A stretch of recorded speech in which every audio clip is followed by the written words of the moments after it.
What's up, Gundamists? Dito sa Riyadh KSA. First episode namin ngayon para sa Show and Tell. Ako nga pala si Johnny Jace Maxwell. At ngayon kasama ko si Sir Junel at saka si Sir Kim.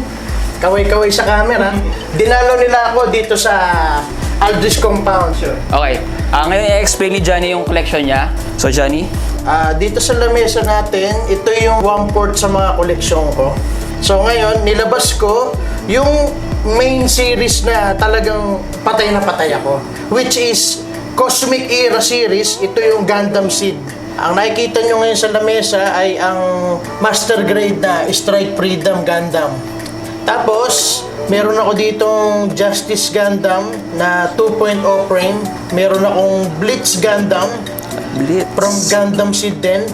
Meron din ako ditong Infinite Justice kasamahan ng Strike Freedom na main MS series, at saka yung Master Grade Destiny Gundam Extreme Blast Mode. Meron din ako ditong Aegis Gundam, tapos meron ako ditong Astray.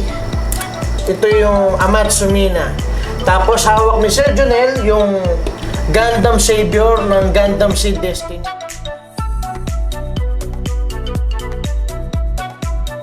Pakita ko sa inyo yung latest build ko ngayon.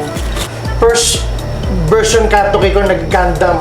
Masalimuot siyang buuin. At the same time naman, may enjoy mo siya dahil yung mga parts niya, kapag pinutol mo dun sa runners, talagang undergated.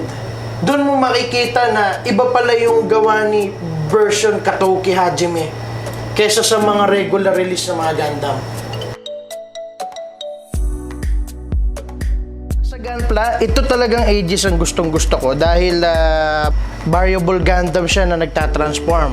Kung bibili kayo ng Master Grade, siguro kung ito yung magiging pangalawa o pangatlo yung Master Grade, pwede na. Pero kung siya yung una mong Master Grade, hindi ko siya may advice dahil mahirap siyang buuin.